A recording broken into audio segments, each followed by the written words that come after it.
Bitstorm, a comedy game design podcast by two guys who know nothing about comedy nor game design. I'm Ben Slinger, and with me on this sleepy evening is Trevor Scott. Old Sleepy McGee himself, yes. You got the, what's the bearded guy, who slept for 100 years. My brain is not there tonight. Rip Van Winkle. Rip Van Winkle. I knew there was a van in there. Trevor Van Scott. Yes. What are we doing tonight? I have Trevor a van, Scott? and I don't know. I don't want to know what you do with your van. No, I don't. That is between a man and his van. Man and his van, and the weird shit that goes on under between the covers. Yeah, so we're just going to play some click pitch because, we played a little bit more blueprints and we didn't find any more hidden tapes. No more hidden tapes. I guess maybe in the sequel. I don't know. But then again, I went to where you said there was a tape. I was thinking maybe there's a tape per copy. But no, I didn't find a tape there. So You didn't find even the one that I found? No. Maybe I hallucinated the whole thing. Maybe everyone did. And it was just a fever dream. Maybe that's the lost episode of Bitstorm. No, it's not lost. No, just go back a week and experience the shared hallucination for yourself. Exactly. Anyway, that's not what we're doing today. Let's play some click pitch. 3, 2, 1, click. 3, 2, 1, click indeed. Oh, that's sort of relevant. Secrecy. Popularity. Oh. Can someone be secretly popular? I guess it can be secretly popular in one group, but from another group it's a secret. Is this like a celebrity going undercover? Ooh, I do like something? That. The idea of you being very popular, and therefore you've got, if you want to just go down to the supermarket, you've got to come up with the disguise. A disguise. It's very much like the whole game is character customization. Yes.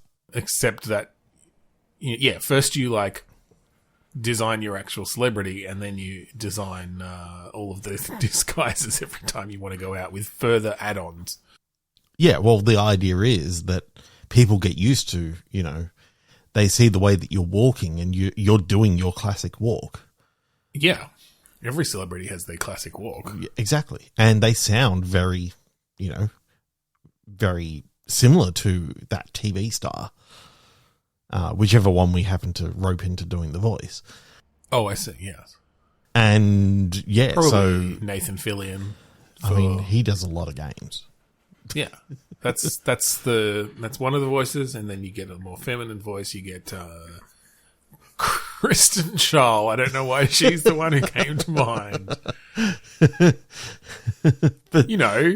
Just blends in with the crowd. No one would recognize her voice. We say winking at the camera.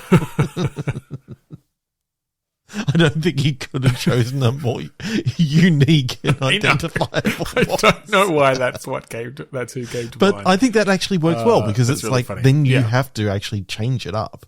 Now, do we actually, have Kristen Schaal do the different voices that you can potentially pick between? Or is it just, half-assed and we just change it in Reaper by doing some pitch modifications? Yeah, I don't know. I mean, maybe unless we license her voice for a voice model and we do a transcribing. I'm sure she'll be fine with that. We'll just pay her once and have her voice in perpetuity. No actors could have a problem with that. It's the future. We can make her say anything we want. Tune in next week for Bitstorm, starring Kristen Schaal, guest starring. Well, just starring. She's just the new host. She's just the new host every week. Well, I was thinking that,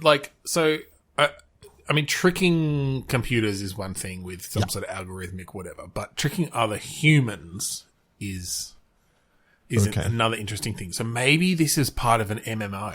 You know how when MMOs were the big thing? Yeah. And particularly when people were talking about a Star Wars MMO and what that would look like, and how only very few people should be Jedi. Yeah.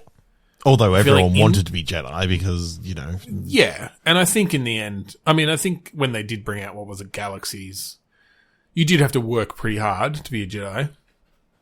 But there were still a lot of them.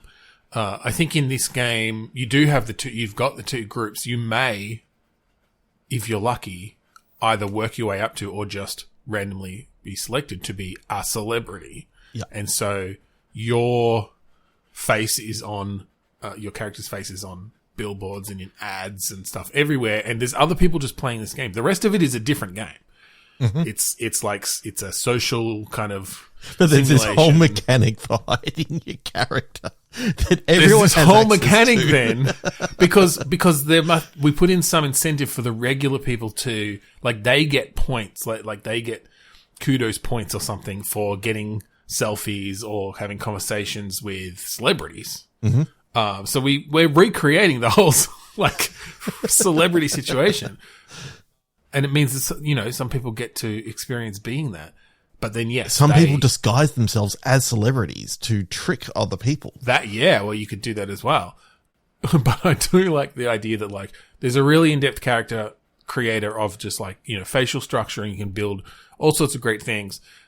But once you've sort of locked that in as your character, the actual disguising bits, they're all just costume parts on top, right? Or maybe prosthetics, if you can choose. And the problem is, if you know, model the head in such a way, that's set the voice in place, because we've decided that, you know, one of the things is you can change the vocal folds.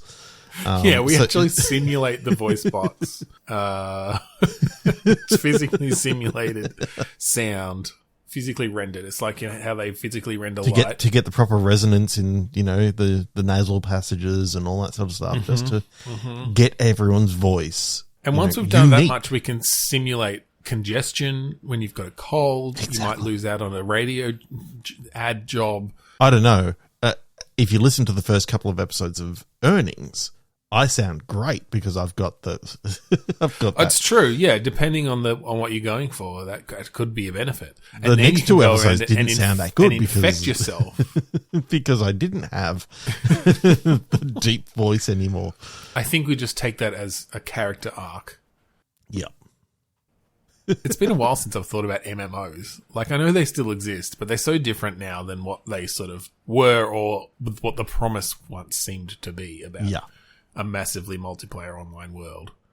Yeah. See, I never played Elder Scrolls Online. I never played World of Warcraft. I played very, very few. I dipped my toe in World of Warcraft and in Guild Wars for a bit, and that's maybe about it.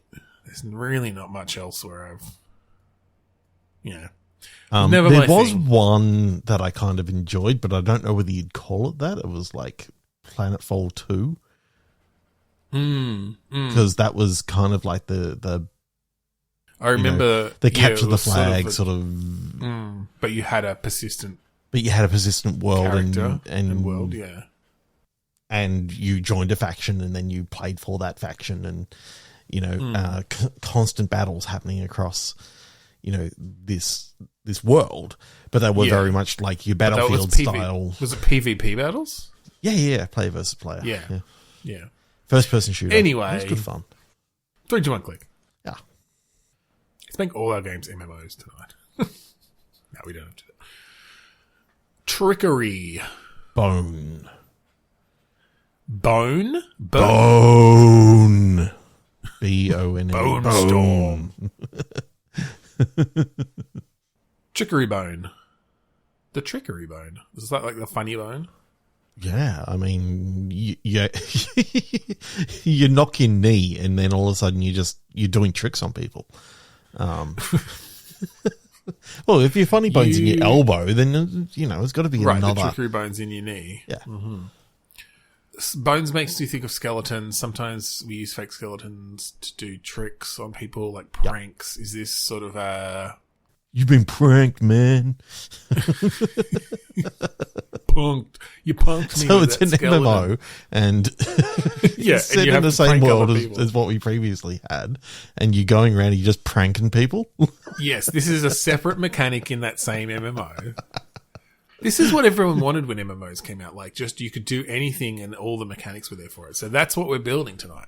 So, yes, you can essentially the most important parts are celebrities and pranks, because then you can prank celebrities. Well, until we do the next click pitch, and then we'll see what the next most important part is. Yeah.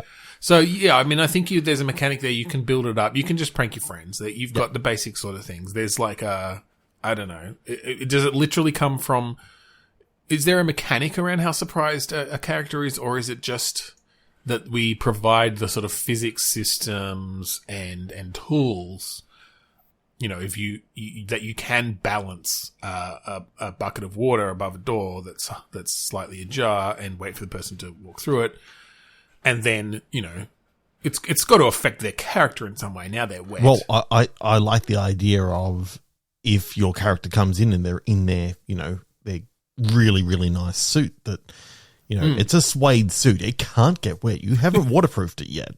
It's a fairy floss suit. It will dissolve. Oh, yes, it will dissolve, and then you'll be left standing in your birthday suit. This is a simulated world. We don't have another to stick suit, with but you don't want to be materials. Out in the real world. No, especially if you're a celebrity. Exactly. All the makeup just comes off, and yeah. So yeah, there's got to be a downside. I mean, obviously, yes, clothing, the hard-earned clothing. Yes, of course, there's currency systems in this game. Yeah, with an exchange rate out to the real world in a very, what was it that was Second Life or something? Was there one? I feel like there was some MMO that was almost like, I mean, World of Warcraft. I know sort of had stuff there for a while where it was almost trading as a currency against the dollar, but. Yeah, maybe it was Second Life. I don't know. I really didn't like the whole MMO wave that happened. It wasn't my That's favorite. why tonight we're inventing the ultimate MMO. The ultimate MMO. I think, by pranking someone, your morale goes up. So that's why you want to be pranking people all the time, because your morale goes up, but the person that you pranked, their morale goes down. Well, I think, we're building a whole mechanic around this. I think you've got mean-spirited pranks, but you've also maybe got lighthearted nicer pranks where it is funny. It's good for everyone involved. Then it's good for everyone involved. The more pleasant type of prank, maybe it is just like, look, I remodeled your house for some free. light gaslighting, move the remote on them when, they know they put it down somewhere, and then you reveal it and it's like, that was a funny little trick. Yes. No damage done. Yeah. You remodeled your entire house for free. They brought in, a whole heap of stuff, and, it looks great. Or it looks like shit. It may look, that one can go either way. That's it. Yeah.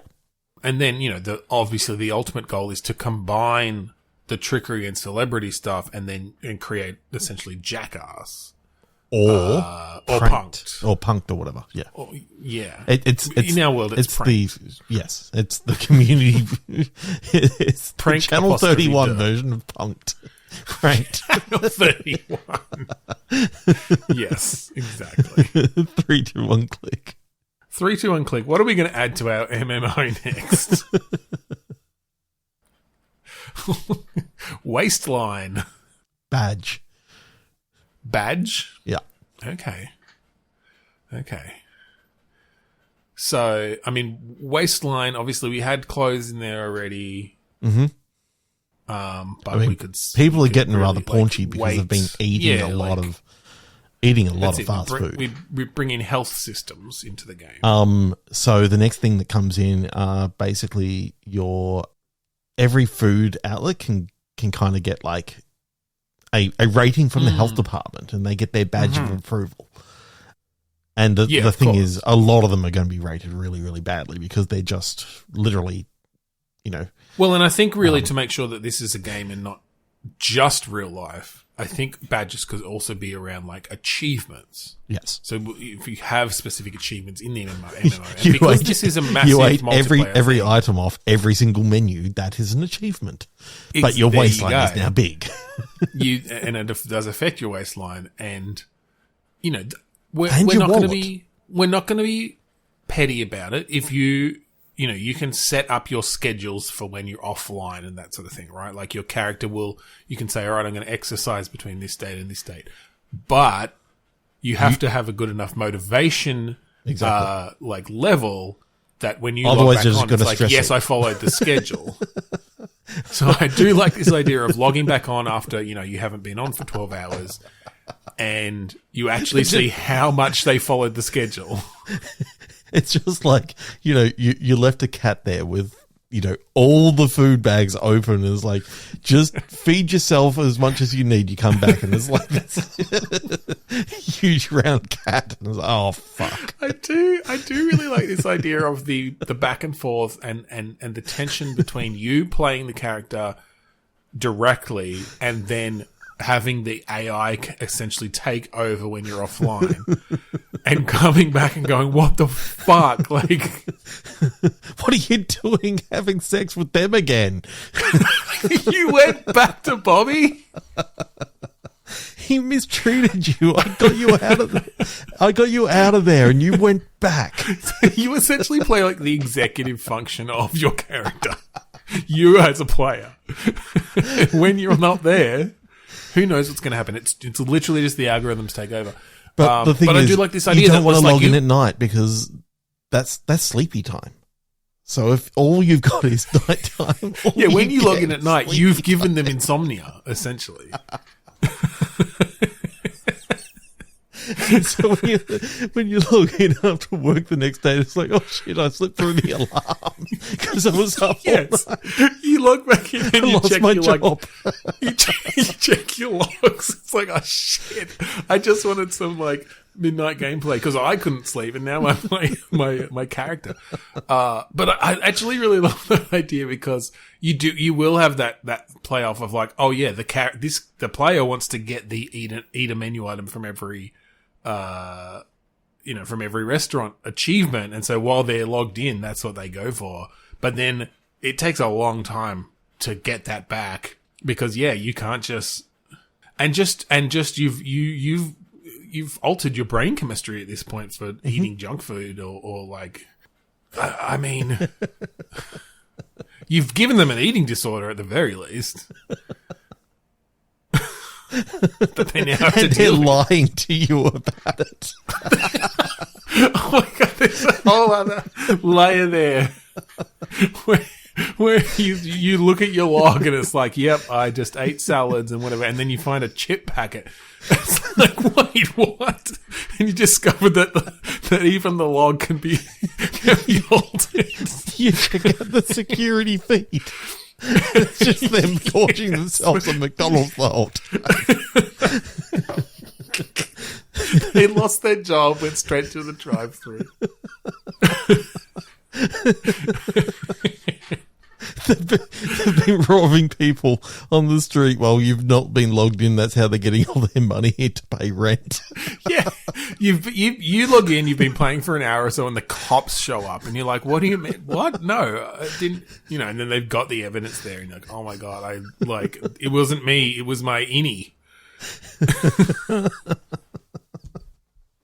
Oh my god, this is so cool. I fucking love this.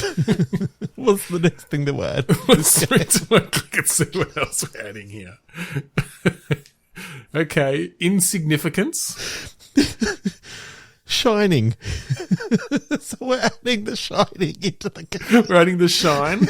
Okay, telepathy basically, or like precognition. It's kind of like the Jedi power for this game. Like every now and again, you come across other people who have the shine, and they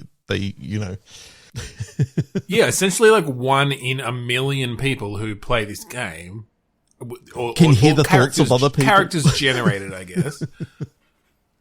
Yeah, you can hear essentially. Oh, and that'd be really interesting because you can hear maybe it's that you can only hear the thoughts, or like while a player is not logged into another character, you can hear essentially what would end up like what the algorithm is determining, right? Like you can hear what their intentions are and that sort of thing. But when they are logged in, you hear whatever that's coming through their mic. Yeah, we just turn on the microphone. And we don't tell them. We have to do some shifty stuff, but they do. It's in the EULA, so they've agreed to it. It was just off the first page too. Like, had they just scrolled down a little bit, they would have seen we are going to record. Yeah, it was the third paragraph. We had to put it that high. The lawyer said so, but no one reads it. So, in fact, it was the title of the EULA. Just the title. We will listen to your microphone. You must have a microphone to play this game. Oh, okay. Either you must have a microphone, or if you don't have a microphone and you're near someone with the shine, maybe it just like streams random files from their computer or something instead. Yeah. Like there's got to be some sort of, internal knowledge. Sends the credit card number over that you paid with. It literally just streams all of the Google Password Manager, list. Yeah. Yeah. Yeah. I don't know why, but I think that having the Shining and have maybe there's kind of like from Doctor Sleep, how you got that other group of people who are trying to find people with the Shine. To kill and take their essence so they can live forever.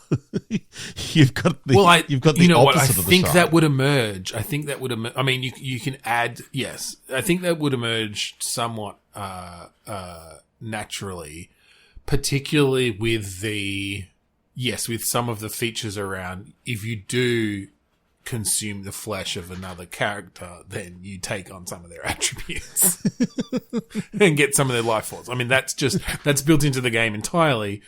I mean, that's what the whole vampire DLC was originally for, but turns out that souls are much better than blood. Because and I think it's just going to be super interesting to see, like, because we won't publish that. It's not going to be in the patch notes, like. Eating the flesh of another character will take on some of their life essence. But once they discover that... Once someone discovers that you can use a fork on a human being and... use fork on face. I mean, it's no different than our very, very quick adventure game we did a little while ago, which is use chicken on. It's just, use fork on. Use fork on face. This whole game's set up with a old school point and click adventure interface too. Oh, 100%. That's the only way that look at, walk to, open, close, push, pull. Yeah. Yeah. Yeah, it works so much better. On Y. Yeah. I mean, it wouldn't be possible to do otherwise. Like, it limits your verbs. Exactly. Like how this game, this game wouldn't be possible to make if we didn't limit it in some way. And by limiting it to 9 verbs, that just makes more sense. I'm not saying that we go the original way, which I think had 12 verbs or even 15. No, we'd never get this built. No. So pick up, push, pull, talk to, open, talk to, close, walk. Open, close, use. Use is just the catch-all. If you want to read someone's mind, you have to go use brain on and then click on them. Exactly. And if you want to prank them, you got to use bucket on door. On top of door. Well, or maybe you get door. Some options. Close door. Open door. It's like you got to get it at that right time. To have it half open enough, you have to. We just have the 9 verbs, but then we realize we actually need more complicated things than that, and so you have to be able to start combining them. It's like, okay, well, I open, but only use 30% of it. Like you've got to arrange then on each one. For everything, it's between 0 and 1. That's the percentage that you want to actually use of the verb, and it's close. So if you talk to someone 100%, you are screaming at them. Yeah, but if you talk to them 10%, then you're whispering at them, and they can't hear you. Yeah, like it's all very intuitive. Very much so. You can use 30% of your fork. Things. And it does something interesting. 3 to 1 click. Yeah. See what's going to be in patch 5. Oh, shit. No. Okay, I'll go first. Dependent. Lobotomy. Oh, no. So,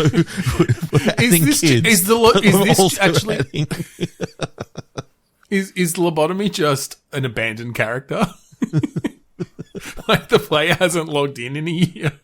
And so they've got no executive function. They've got nobody telling what to do. Or they log in so infrequently that, you know, the character in game thinks they're losing time. So when they do get locked, yeah. So they check themselves into an institution and they get electroshock therapy. When that doesn't help, then they get lobotomy. So you're saying they do this when the player's logged out. So the player logs back in after 6 months, and they just find their character, drooling in an institution somewhere, looking like Brad Dourif from. That's what happens when you don't check in with your character. From One Flew Over the Cuckoo's Nest. Sorry, what was your word? Dependent, right. So this is also the kid update. Absolutely, yes. Kids and lobotomies. Kids and lobotomies. What other two things would go together? So that's an interesting your back alley lobotomies. Oh no, professional. This is done under therapeutic conditions. It's only a last resort. Yeah, exactly. As long as you check in every couple of months, you're fine. Just to get your character through the dark periods. If your character was going really well, then you logged in and you totally screwed up their life. They may have some sort of psychotic break or something like that, and they end up in an institution. What's to say what's going to happen next? Particularly if they've got the shine. That needs some tending to. And look, depending on which one you go to, you may not want to become the patient of Dr. Lobotomy. Very on the nose. Is that another player then, or is this do we have computer controlled? I think we've got computer controlled characters. Yeah. Okay. Yeah. They've got sort of different algorithms. I think until kids get to a certain age, they are computer controlled. And that was going to be my next. Yes, that was going to be my next decision. My next discussion with the kids. I think yes, they definitely have to start out computer controlled, and as we know, children up to a certain age don't have very good higher brain function, so it would make sense. In fact, they don't even have souls until they're 18. So I believe. At least we'll code that in our game. That is why no kids turned up in The Good Place. Oh, see, interesting. Kids don't exist until they're 18. So here's the thing, though: when they reach a certain age, do you have to find a player for them? For their life to continue? I think they are then. You will never know if they actually find a player or not. You just have to. Even if you're continuing to interact with their. If you're continuing to interact with them, you never know. Unless you've got the shine. Unless you got the shine, and you all of a sudden hear. Then you're hearing some microphone from someone across the world. It's like, shit. Oh no! It's like they never call anymore. Boy has been taken over by it doesn't call anymore. Call your mum. You got a spouse in the game and you don't know if they're controlled by someone else. You could be cheating on your real life partner and not even knowing it. It gets very intimate. 100%. Well, at least it will after we add that in a future update. Let's click again. We'll see what we get. This might be the last patch for a while, though. Okay. Biplane. Bathroom. So wait, it wasn't until patch 6 that we added bathroom. I guess that makes sense. Not everyone wants to deal with, bathroom activities in a game. Yeah. But I think once it gets popular enough, once it gets to this point, once people are spending a lot of time with these characters, we want Johnny Johnny doesn't leave the bathroom for like 30 minutes in the morning. Like, what's going on in there? Yeah. Yeah. And it's because he's building a biplane. I love how the next one is like bathrooms and biplanes. I mean, that they are just these perfect things to go together in this game. Yeah. The fact that it's a biplane, though, makes it even better. Because you just know. Sort of old-fashioned. Well, you can sit people on the wings. Like, oh, right. Yeah. Okay. Yeah. Yeah. It just adds that bit more fun. Yeah. Just a little bit more fun. How does death work in this MMO of ours? Ooh, good question. How fragile are these characters while you're controlling them? I mean, I guess it could be... If you fall off a biplane and it's flying, you're going to die. You're going to die, and it may just be that in that case, you then get a selection of 18-year-olds that have just turned 18, and it's like, all right, whose soul do you want to be reincarnated into? Yeah. Yeah. Yeah, that's interesting. I wonder if then only the sort of first, however many thousand players actually get to use the character creator. At what point are there just too many 18-year-olds that don't have souls yet? That we can't we can't be bringing brand new people, adults, into the world. There could be lots of adults out there that have no soul either, because they may not all be. I mean, if their players have stopped playing and they've managed to avoid the lobotomies, yeah, that's true. Yeah, but the problem is if you come into one of those characters and you find out that in a previous life they were literally a serial killer, I mean, you're going to have to deal with that. Are you talking about the character or the player? Well, if the previous player that was playing, then they ended up having they got busted for serial killing.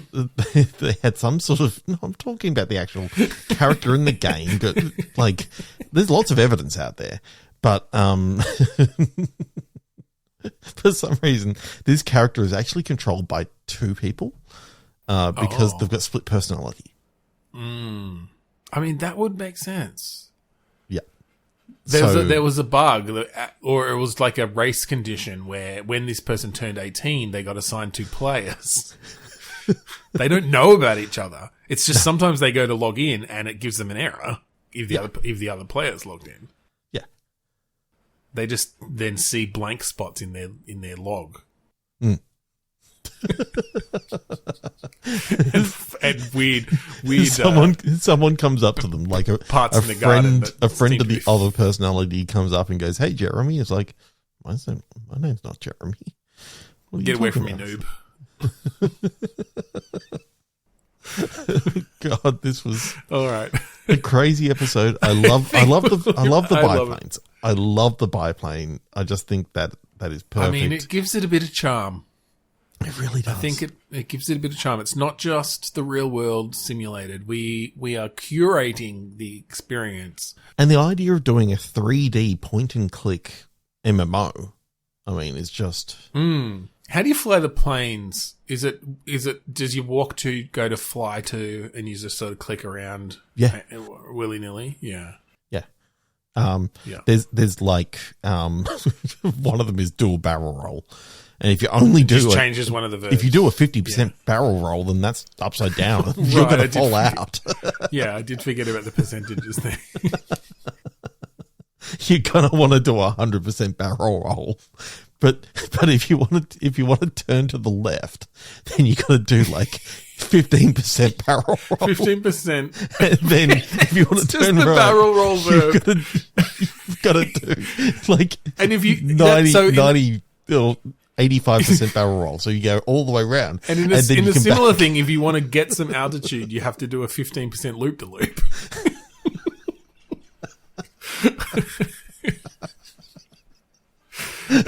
Okay, I think we'll leave the episode there.